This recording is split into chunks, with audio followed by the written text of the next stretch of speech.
কি আর প্রতি করে আর দিব। বাল্যকালের বন্ধু ছিল, দীর্ঘদিন একসঙ্গে কাটিয়েছি, কারোর মৃত্যু কামনা করিনি, কোনোদিন মৃত্যুর রাজনীতি করিনি। ব্লেম দেওয়া হচ্ছে, মানুষের মন তো আমরা বলতে পারবো না, কিন্তু হয়তো আমাকে ভিক্টিমাইজ করার জন্য বলা হচ্ছে। ঠিক আছে, পুলিশ তদন্ত করছে, মাননীয় মুখ্যমন্ত্রী বলেছেন সত্যটা একদিন বেরিয়ে আসে, এই সত্য বেরোনোর অপেক্ষায় বসে আছি, যার জন্যে আমরাও বড় মাহাতো এবং স্বপ্নে ভাবিনি যে এটা কোনোদিন আমাদেরকে ফেস থাকতেই পারে।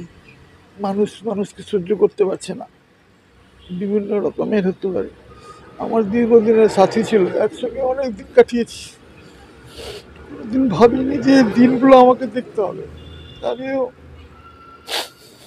ভাবিনি কোনোদিন যে এই দিন দেখতে হবে আমার। ছোটবেলার থেকে একসঙ্গে দিন কাটিয়েছি, রাত কাটিয়েছি, একসঙ্গে খেয়েছি, একসঙ্গে সব কিছু করেছি, তো কোনোদিন ভাবিনি যে এরকম।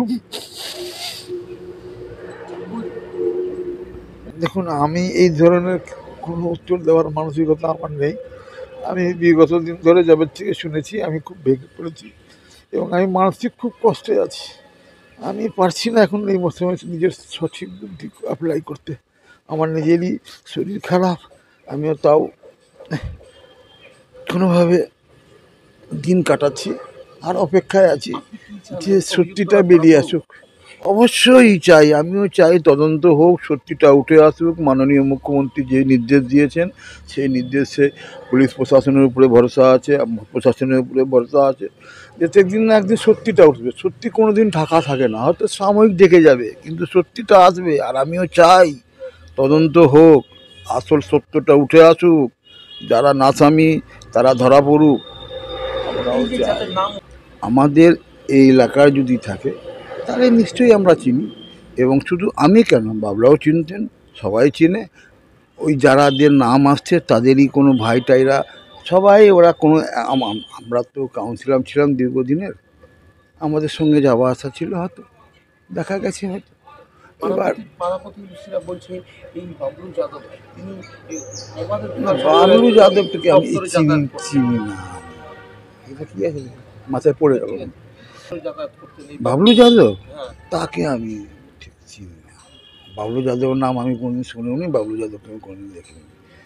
কিন্তু এই যে যার কথাগুলো আসছে রজক, ওর মামাকে চিনতাম, ওর বন্ধু, ওর তো বাবলাও প্রতিবেশী ছিল, আমরা রেল কোয়ার্টারেও বাবাও চাকরি করতেন, মানে দাদু আর কি, তাকে আমরা চিনতাম। আর ওরই ভাই আছে একজন বাবলার সঙ্গে থাকেন, রাজকুমার রজক, যার বাবার নাম বাদল রজক, তার বাবার নাম ছিল শিবপূজন রজক, তাদেরকে চিনতাম আমরা, সবাইকে চিনতাম আমরা।